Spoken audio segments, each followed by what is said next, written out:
This is Marketing Jam, a show featuring the brightest minds in marketing. As we get going into our show, I want to talk about SEO quickly. This whole search engine optimization thing. People are frustrated by it, confused by it, and probably not really getting the straight goods about how it works. Back when we outsourced our SEO, we were often confused when we get the reports back. It seemed like a dark art. They were rubbing some sort of oil on our websites and supposedly magic was happening. When we started using Ahrefs, it was a game changer. The reports we got, the clarity on site ranking for terms, and really the transparency and understanding between off-site and on-site SEO was really helpful. Today, for all of our clients, we provide Ahrefs reporting and use the tool to audit sites. It's the premier SEO tool, and you can have the confidence you're getting the top quality tool that provides incredible support and resources to help you with your SEO for your brand or the clients you work with. Check out ahrefs.com today. Thanks everyone for joining us on this week's episode of Marketing Jam. Really appreciate you tuning in. Those that are watching, those that are listening, we are in for a great episode today. Thank you again to Canada Post for taking care of us and making sure that there is a show every week. Those that are watching on Amazon as well, hope you enjoy it. And we're so excited that this season we are on Amazon Prime Canada. So Canadians, hello, and hello rest of the world. Seth, thank you so much for joining us this week. Thanks for having me. Canada's my favorite, so it was easy to say yes. How is it your favorite? How do you decide between these wonderful countries? I grew up in Algonquin Park, north of Toronto. And every summer for 42 summers, I've been up there. This is the first one I've missed in a very long time. Oh, man. What do you like doing when you come up in the summer? I'm a canoeing instructor. I've taught thousands of people how to style canoe in the Omer Stringer lineage. Okay. So Omer invented it, and I learned from someone who learned from Omer. Wow, that is awesome. And this summer, of course, you're staying local and enjoying hopefully some canoeing right in your hometown. Yeah, we got to build a canoe first, but then we'll try. Okay, wonderful. So Seth, many marketers, marketing directors, CMOs have your books in their home. You know, Purple Cow, I have this on my shelf. We got The Dip. I'm sure everyone has their Seth Godin collection. They've got their quotes that they use in their presentations. And just off the interview here, you picked up actually a first edition of Purple Cow. Can you pull that up for us? Because I've never actually seen it. Tell us about that. All right, so here's the problem. Problem number one, my career was in the toilet. I was a failure. The book I had published that came out right after 9/11 was a total epic fail, and my publisher wanted nothing to do with me. But at the same time, I had something that I wanted to say. I had a book that I needed to dedicate to a friend of mine who I lost way too young. And also, I wanted to take my own advice. And the book Purple Cow is about doing something that's remarkable, not a gimmick, but worth talking about. Those are different things, right? And so I had a column in Fast Company, and I knew I could reach the smallest viable audience. I knew I could reach those 100,000 people with my idea. So what I did was I put an excerpt of the book in Fast Company, and then I said, if you'd like a free copy of the book, send me $5 for postage and handling, higher in Canada, and I will mail you a copy of the book. The plan was to make the envelope a milk carton. And we mailed it just like this, put a stamp right on the side and put it in the mail. Now, this is a problem because milk is wet and clean and books are dry and dirty. And you can't make a milk carton on your own. You need a milk carton making machine, which costs $1 million. What to do? So I had this flash of insight and I realized Epsom salt is also dry and dirty. So I went to an Epsom salt guy, and he shut down in Newark, New Jersey, and he shut down the assembly line for 2 days. And instead, he made these. And I made 10,000 of them on my own, and it cost way less than you think. And we shipped out 5,000, so we broke even on the $5 postage and handling. And what happened was people put the book in the carton on their desk. Now, if you walk into someone's office and there's a book on their desk, you don't say anything. But if there's a milk carton on your desk, a conversation happens, which is what the book is about. Yes. And so that's where I learned the power of taking my own advice and showing up with something that benefited my readers. I didn't do the gimmick for me. I did it because if you could go to a meeting and say, we need a Purple Cow, that would help your career, not help me sell a book. Yeah. And you were able to practice what you preach by showing, not just talking about the concept. Exactly. So there's a lot of creatives that are listening right now that feel like, well, I want to be like you, Seth. I want to write like you. I want to come up with that milk carton idea. But I get these blocks. I get these kind of stops in my creativity. What do you say to them? Okay, so these are things I've been making on my Glowforge. I call them writer's blocks.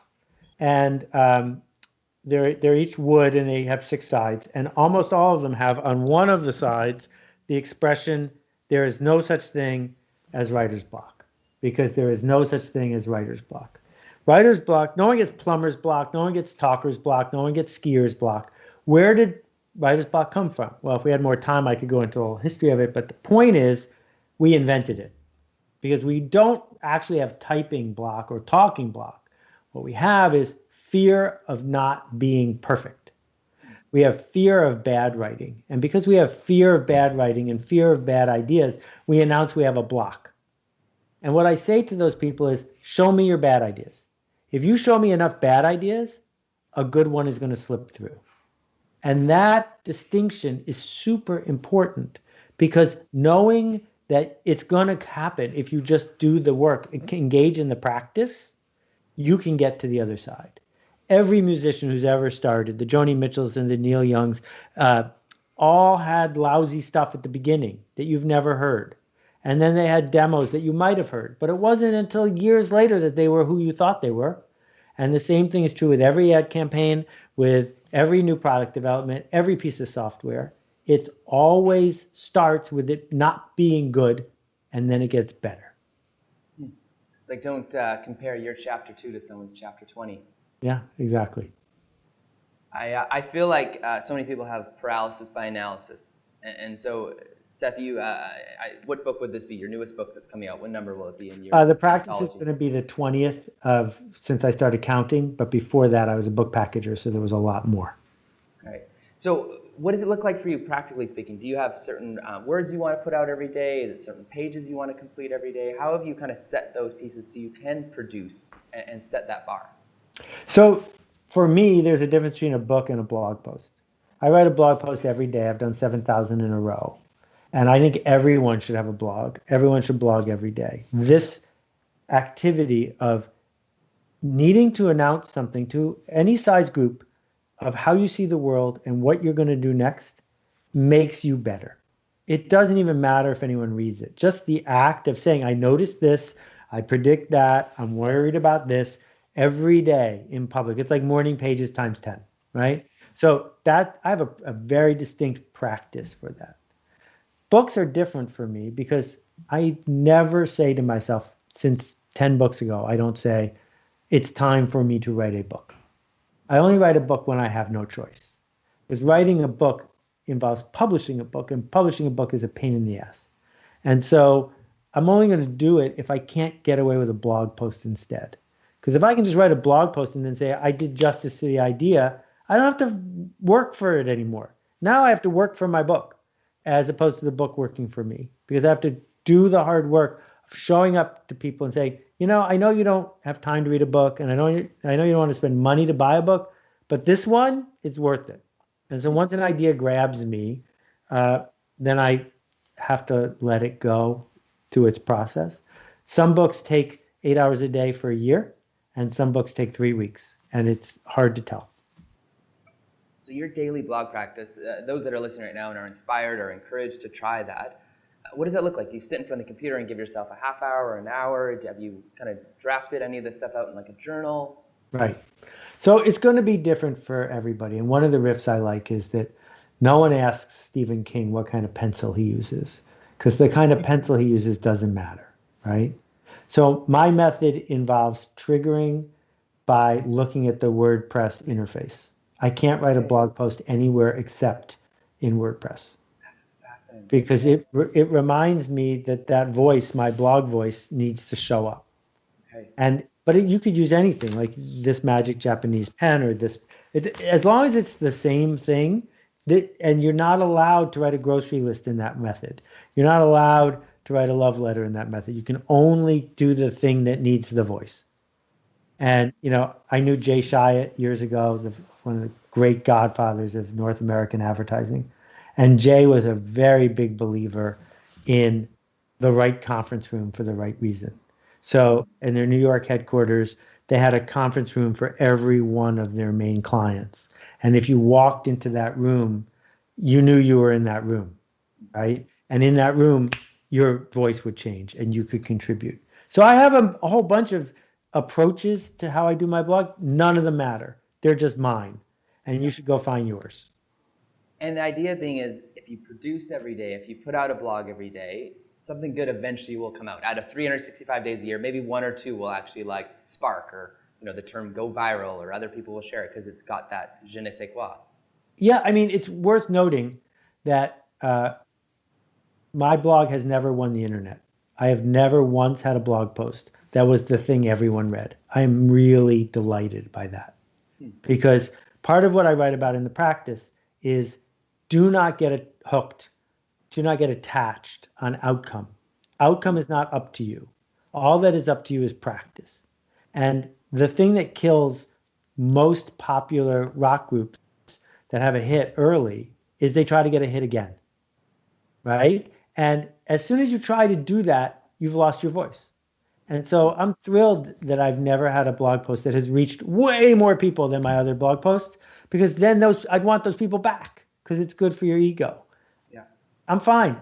I don't need to be known by more people. I'm here for the people who get the joke.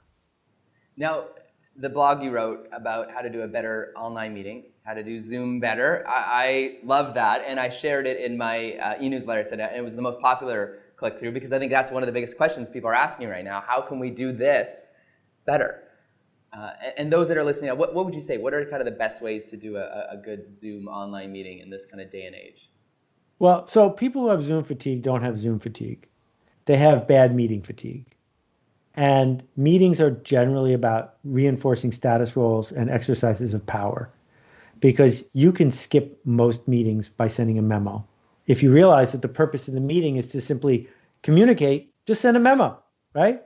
If you really want to have something that feels like a creativity, brainstorming kind of situation, optimize for that. And that, again, isn't a whole bunch of people on a thing waiting for someone else, blah, blah, blah, blah, blah. That never worked in real life, and it's not working in Zoom. But it's so easy to call one of these meetings. We're calling them all the time. Yeah. So, the workshops that we run and the kinds of things, I've been on Zoom for 5 years. I don't want to do it that way. I want to say, all right, we're going to use breakout rooms. We're going to put people on the spot. We're going to bring other kinds of energy into the session. Because if you're running a Zoom meeting like most people are running Zoom meetings, well, people with power shouldn't even go. Just hang up, because it's not what it looks like it is. So Seth, speaking of Zoom meetings, you've got the quintessential library behind you. You got your books, got your items. I'm so curious to know, what are the books that you read? What are the books that you say, man, these are the 3 books that every marketer, person who wants to be, like Seth. I want to know insight into your library, kind of pull, I can see your shelf, but I can't see every book. But what would you say 3 that you're like, man, you've got to check these out? Okay, so it's important to decide if you're a professional or not. Mm-hmm. And being a professional, I think, it only involves 2 things. 1, you show up even if you don't feel like it. And 2, you've done the reading. Yeah. And in the case of a surgeon, the reading means you went to medical school and spent all those years cutting open cadavers. That's an example of doing the reading. Marketing is filled with amateurs who think, well, I've been a consumer for a long time and I like to draw. Let's put on a show. Yeah. And I'll say to them, what did you think about Ogilvy on advertising? Well, who's he, right? And you'll say, did you read My Life in Shannon's book, or did you read Herschel Gordon Lewis on direct copy? They haven't done the reading, right? It's like getting the answer key to the SATs before you take them. How could you do direct mail copywriting and not read Herschel Gordon Lewis? Yeah. What a gift for $12. You just saved a year of your life, right? And so there's this whole bunch of books over there and over here that are, did you do the reading? Did you read the Tom Peters seminar? Did you read The Pursuit of Wow? Did you read, I don't think that the marketing textbooks matter at all. You can skip Kotler because it has no purpose. But if you read the people who have practiced and put ideas into the world, you'll know what traps they fell into and which ones to avoid, right? Okay. My niche is not that. My niche is modern marketing, which is why I wrote This is Marketing. And if you're at an agency and you haven't read This is Marketing, I think you've made a mistake, because it's all about what do we do after advertising. Because you can't buy network TV and have it work the way you used to, because now everyone's doing something else. And then the second thing I try to do is help people get out of their own way, because you already know how to do something as good as Wyden and Kennedy. You're just afraid to do it. And I was talking to my friend Louise, who wrote a really good book about naming, and the best book about naming. And Louise has told me the origin of the "Just Do It" slogan, right?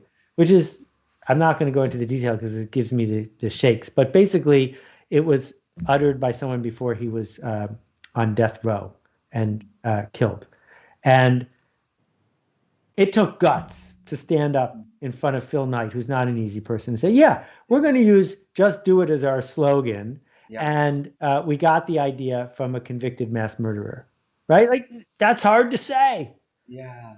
But if you had said, our tagline is going to be, it's a pretty good sneaker, yeah, we never would have heard of Nike, right? Yeah. And so what marketing is living a true story that resonates with people. But if it's going to resonate, it's going to be because you said it first. And if you said it first, it's scary. And so what I'm trying to help people realize is that's the hard work of being a professional. Showing up when you don't feel like it, doing the reading, and saying something that's scary because someone else might not like it. Question for you on a fellow from Canada, lives in New York now, Malcolm Gladwell, wrote a book a while ago called The Tipping Point. Would you consider that a marketing book, or how do you look at that one? Would you put it in the world of? Yeah. So that book changed my life in a way that it didn't change anybody else's life. I had written a book called Permission Marketing, and it was a New York Times bestseller, and then I was done. I didn't have to write another book, because once you write another book, now you're chasing the outcome, right? And I just sat quietly for months, and Malcolm sent me the galley of Tipping Point and said, would you write a blurb for it? And I read the book, and I loved it. And in the 2 weeks that followed, I wrote every word of Unleashing the Idea Virus. I wrote an entire book in 2 weeks. And I realized I'd been holding back this book. I'd been thinking about it, but not realizing it. And I felt badly that I was going to pre-steal Malcolm's idea. So I reached out to Malcolm and I said, would you write the foreword to my book? Which he graciously did. So that got me back to being an author. So thank you, Malcolm. Oh, wow. The Tipping Point is a brilliant book. It is a book that is not really understood by people who say they read it but didn't read it. And most people in marketing say they read it but didn't read it. Same with The Long Tail by Chris Anderson. Same with Crossing the Chasm by Jeff Moore. Those three books all stand next to each other as fundamental building blocks of what you have to understand as a modern marketer. And you can't just use the buzzwords. You really got to understand them. So if you were to rewrite, say, Purple Cow today with the change of the internet and Snapchat, Facebook, and all that, what's happening, would you think there'd be many changes that you'd have to make, or would you say it still stands as is? Well, the biggest change I would have to make is trying to persuade people I wasn't crazy. Because when I wrote it, people said, you're crazy. All that matters is network TV ads. All that matters is the behemoth of the mass market. So it was revolutionary in its time. That's why I don't want to rewrite it, because even if I rewrote it, I couldn't make it revolutionary again.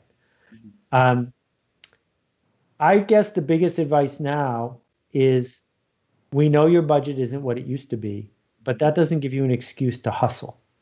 No one says, I'm really glad they hustled me. Don't be a hustler. Don't figure out how to cut corners, pop-ups, pop-unders, shortcuts, figure out how to somehow game some algorithm or get more than your fair share out of this or that. Don't try to reverse engineer how to, talk to kids these days, because that never works. It just doesn't. And the alternative is to say, what would they miss if I didn't make it? What could I produce that if it went away, people would say, please bring it back? How do I make a big promise and then over deliver on that promise? So we got to go upstream to what we make, how we make it, why we make it, and not get hung up on how do we get the lighting right so we go viral. And question for you, those ideas that someone comes up with, like whether it's in the shower or they're going for a walk or a run, or they're in, maybe the rare occasion they're in the boardroom and they've come up with that purple cow idea. Where do you think those come from? Where do you think those are birthed? So, I built Yo-Yo with a couple other people. It invented email marketing. You can thank me or not. And I needed a name for the book that was going to explain it. I needed a name for how our sales force was going to talk about it. So I said to Jerry Sharashevsky, our head of marketing, tomorrow morning I'm going to get in the shower, and I'm not getting out of the shower, even if I run out of hot water, until I have a name. And I stood in the shower until the water got really cold, and that's when permission marketing came to me, which of course is completely untrue. That's not when permission marketing came to me. Came to me in the weeks leading up to the shower, knowing that when push came to shove and I had to say something, I would say the thing. So ideas come from ideas. Bad ideas lead to good ideas. The iterative practice of understanding genre, understanding what our customers need and want, having the empathy to be there for them and to rhyme with what came before, all of that work is where good ideas come from. Wow, so it's not just some magical unicorn that bursts things into No heads. unicorns. Sorry. Okay. And I think if you do the research, you will see, like, there's nobody who, is a convenience store clerk in Tennessee who's going to come up with a better design for a solar panel out of nowhere. Doesn't work that way. If there really was a muse and a unicorn, that's where they would come from. Yeah. The better solar panels come from people who've been making solar panels. Yeah, and better advertising comes from people who understand the history of advertising, but also trust themselves enough to let their other voice out. And it's that other voice, if you can get past the selective pre-filtering, it's that other voice that has something unique and interesting to say. And how do you nurture that voice that feels blocked or held back or controlled? Yeah, so I love this question. So the best advice I have for people is, A, to realize not all criticism is the same. And we need to insulate ourselves from useless critics. We need to insulate ourselves from people who think they're doing you a favor by protecting you from heartache. Insulate ourselves from people who have an axe to grind. If you look at the 1-star reviews that Harper Lee got for To Kill a Mockingbird or that J.K. Rowling got for Harry Potter, they both got more 1-star reviews than I've ever gotten because they've gotten more reviews than I've ever gotten. All a 1-star review means to them is, oh, you're not the kind of person that likes a book like this. It doesn't mean you're an insightful, adept critic who is telling me how to actually make my book better. And I've never met an author who read all their 1-star reviews and says, now I'm a better author. Don't do that. Yeah. So one of the things that's magic about being in the agency space is if you're a creative director and you've got a copywriter, partner, et cetera, that person's really good at giving you positive feedback, really good at egging you on, really good at raising the bar appropriately as you go. Yeah, more, go, more. Yeah, do that. And if you're not getting enough of that, go get some of that. Because that pushes you to be an even better version of you. And that's what we need. It's almost like a positive worm tongue. What would you call it? Like from Lord of the Rings, the voice in your ear. Exactly right. Hey, are you having trouble tracking inbound phone calls from your website or ads? CallRails gives you the call tracking you need to measure the success of your marketing efforts in real time. Discover how many calls you received from your Google ads, organic searches, social media efforts, and so much more. But that's not the only reason we use CallRails. CallRails seamlessly integrates your call and conversion data with over 700 marketing tools and platforms, including Google Analytics and Salesforce, to fuel deeper insights automatically. Start your free trial today with CallRails. So where do you find those voices? Like practically speaking, I know you can't hire a worm tongue to sit beside you to whisper in your ear all the time. Yeah, maybe you do. I don't, but you could. Yeah. Right? Like I remember When I used to go to Fast Company's offices, I wrote more words for them than almost anybody. And Bill and Alan created a room and a space where I had to bring my best. And once I got there, I felt more confident and smarter, and I brought more of my best and more of my best and more of my best. And then there are other people and partners I've worked with who every time I talked to them made me feel like a loser and a fraud and a fake and somebody who couldn't possibly contribute. And you have to walk away from that because it doesn't make you better. And so I have been around people who I purposely hung out with because they encouraged me. That was their contribution. They encouraged me. And that doesn't mean you then say, I'm therefore perfect, I'm done, this is going to work. It simply means, is there an inexpensive way for me to find out what the real world thinks of this? Not in a focus group, but by actually trying to sell it to somebody, by actually putting it in front of people and say, here, I made this. And then you get this feedback. And, in the practice, I write about getting lost on your way to Huntsville, Ontario.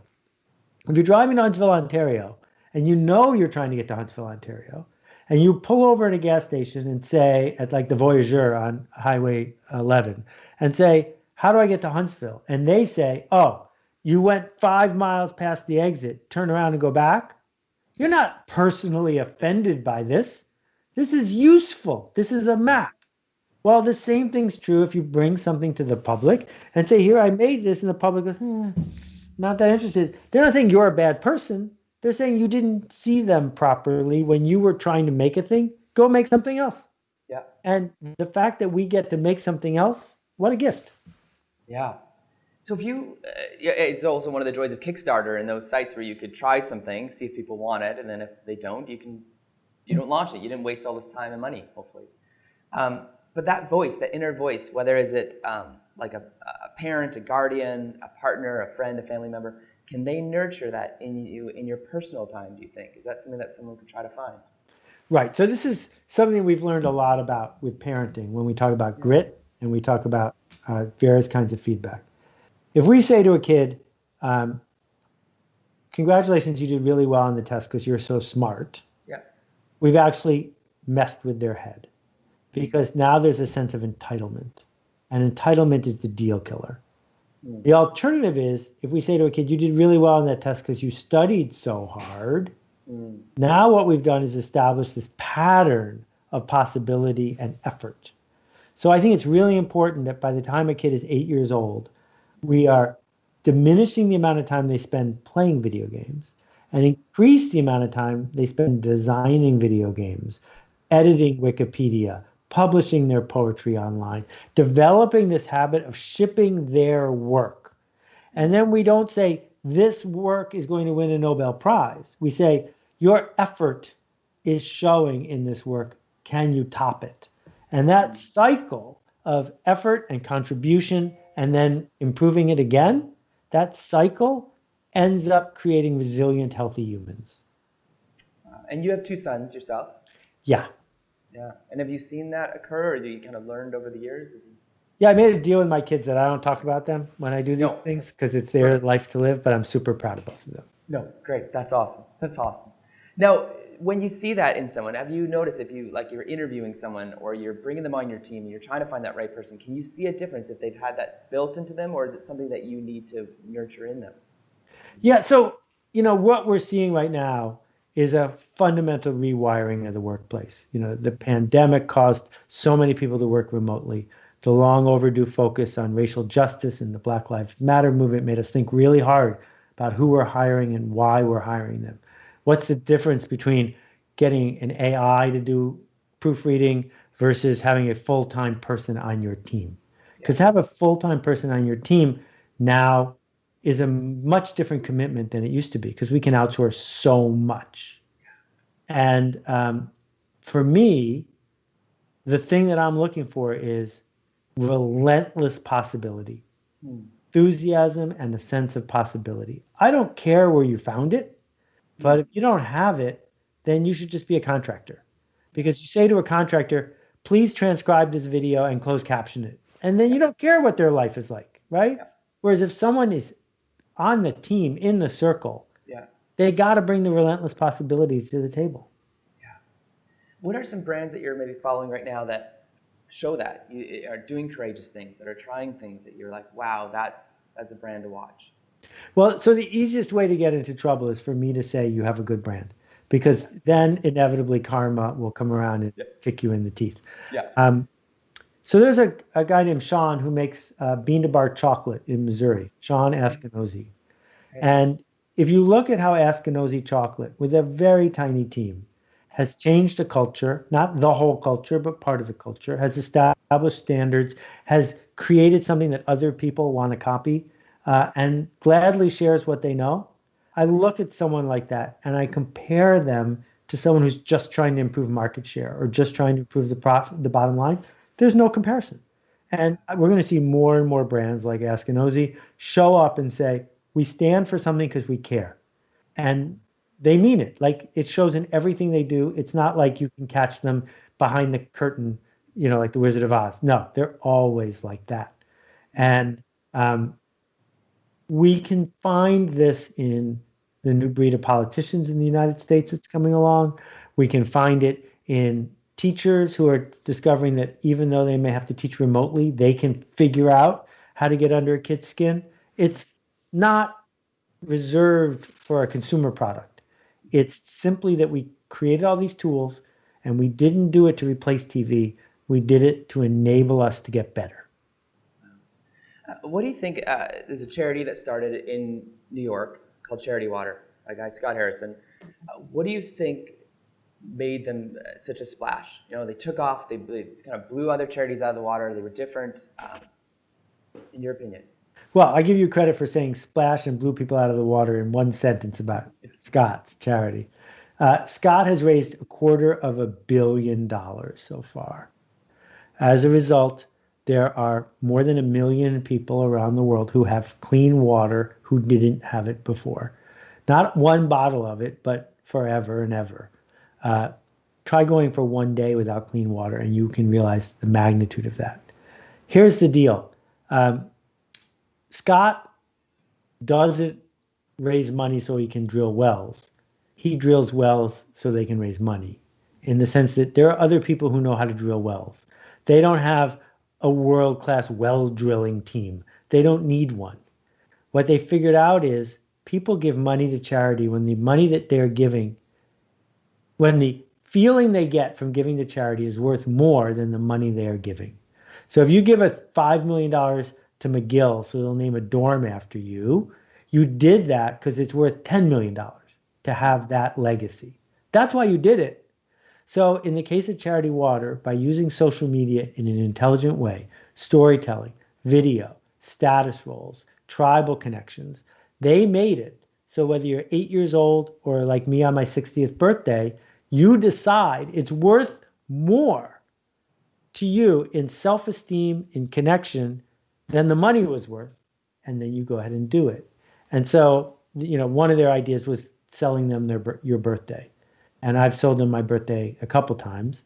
And as a result, I think we're up to 24,000 people have clean water as a result of that. Well, could I have just given a check to someone who drills a well? Probably, but I wouldn't have been on my radar. It's on my radar because we care about stories.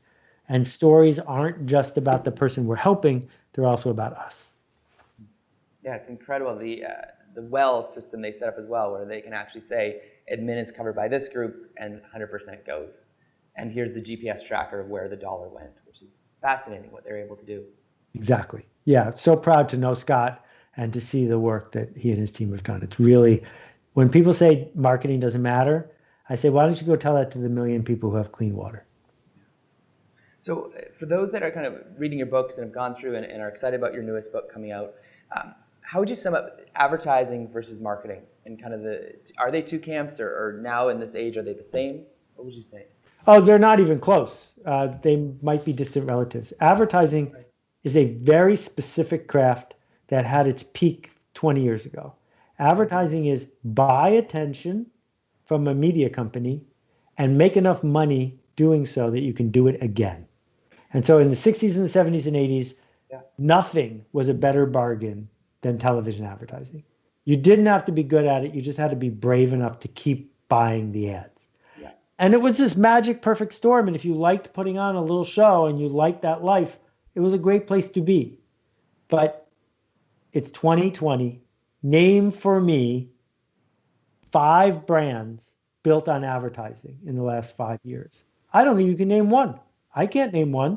Whereas every brand was built on advertising in 1965. I can't name one now. They are not built on that. They are built on connection and on trust and on story and on the change they make and on how they choose to show up in the world. So if we think about all the brands that are on people's tongue these days, whether it's Amazon or TikTok or Shopify or go down the list, none of those brands bought any ads. So marketing is what you do, how you do it, and who you do it for. And if one little tiny slice of that is, and we run ads, that's fine with me. But don't call yourself a marketer if you're in the advertising business. Seth, I need to know more about your alt MBA. Tell us about this, the inception and what it means and what it is for people. So for 5 years, we've been running this. It's the most effective thing I've built, much more than my books. It's a 30-day intensive. We've had people from 78 countries take it. It's 2 or 3 hours a day, every day for 30 days. 97% of the people in it finish it. It is not an MBA. It is about learning to see, learning to tell better stories, learning to make decisions, learning to persuade others. And we built it to work online. It only exists online. We've been doing it for 5 years, and the challenge was, could I build something that could only be online that would work better day by day than my Stanford MBA at changing someone? And this has done that. I did it as an experiment. We did 2 of them, and I thought, wow, we need to keep doing this. And now we've done more than 40. It's not for everyone. We do a small group at a time. But if you want to check it out, it's at altmba.com. My friend Jeff Golby here in Vancouver, Canada, went through it and it changed his life. Even just, I see the fruit of it, and he runs an organization here, and just what the content he's putting out, the e-newsletters, like it's night and day compared to what we do. That's fantastic. Love hearing that. Yeah, so thank you for what you're doing there. And yeah, it's an amazing organization that he runs, so it was cool to see the transformation and seeing the fruit of it.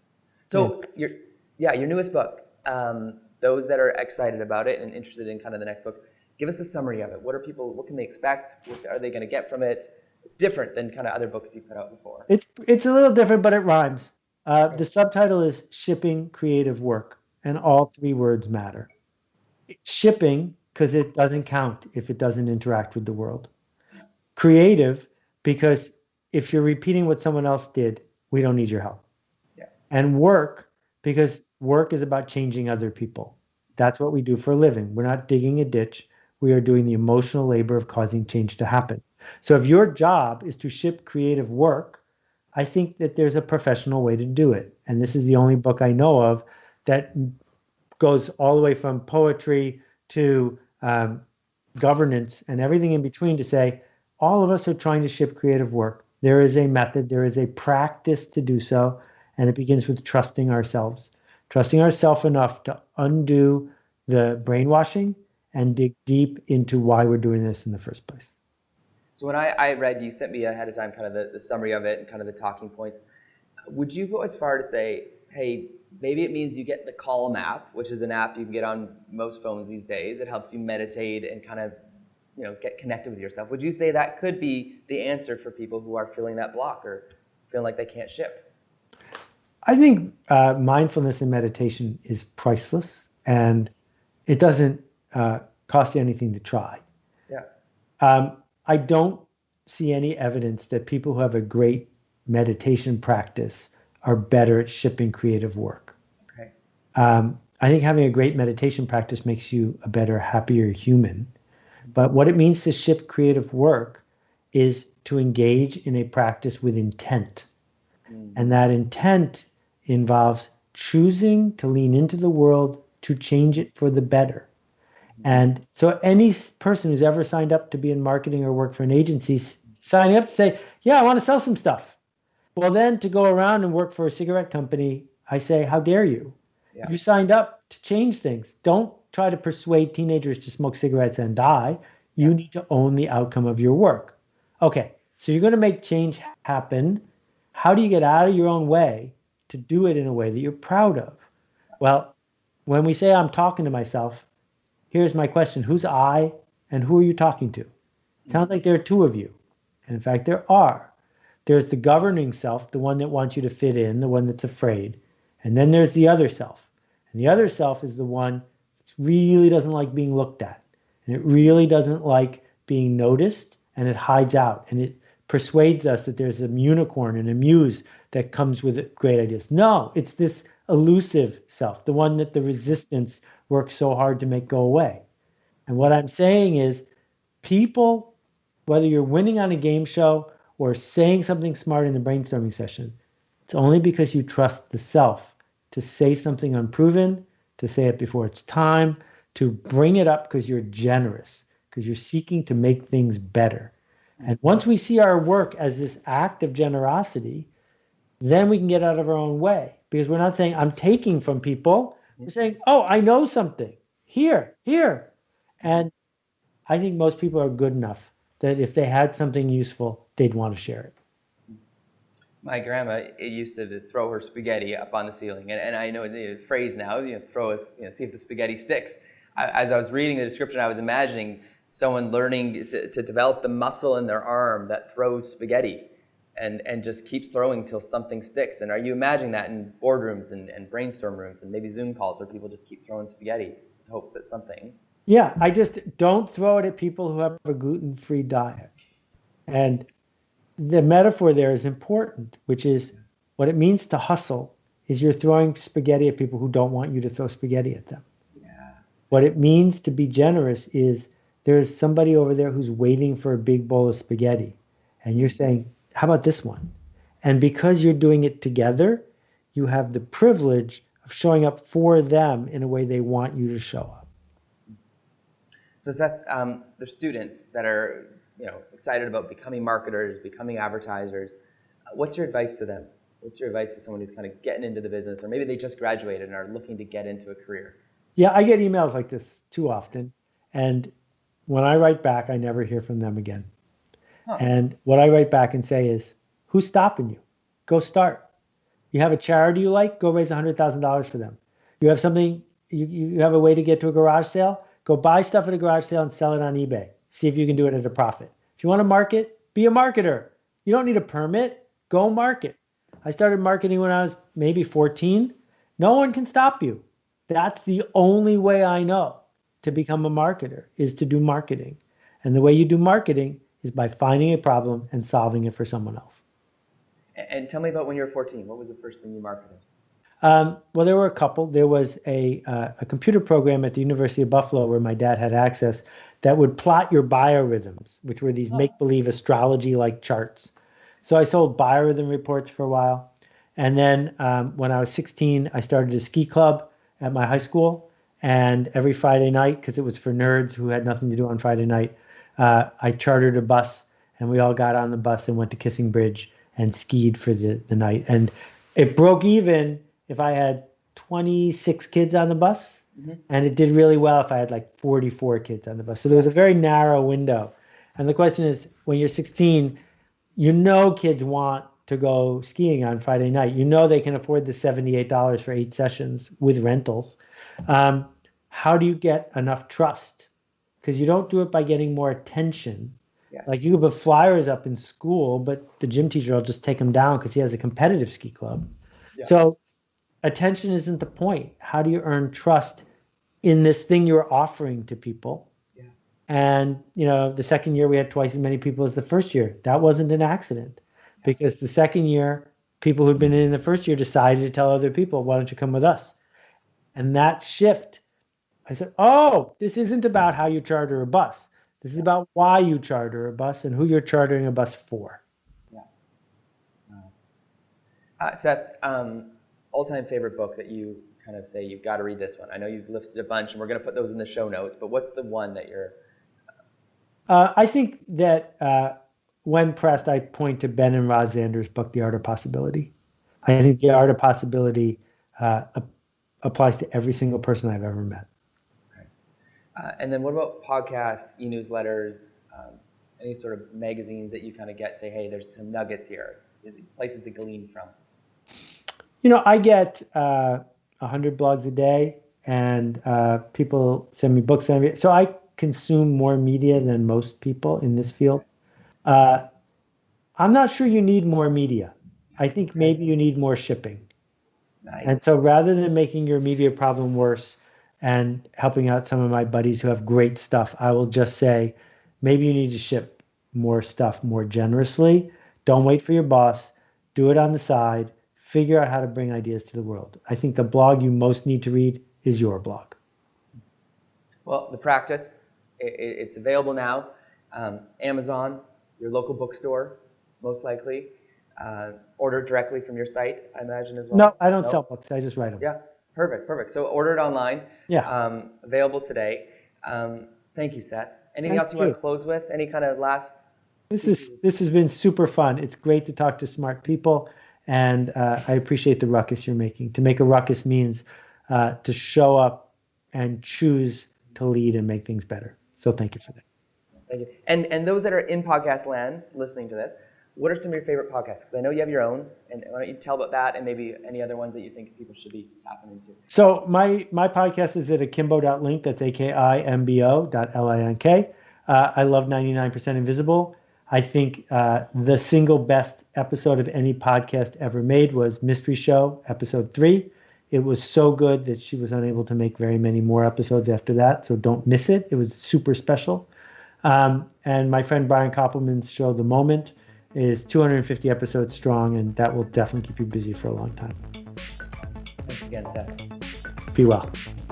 Thanks, everyone, for joining us this week on Marketing Jam, and we'll see you next week on The Jam.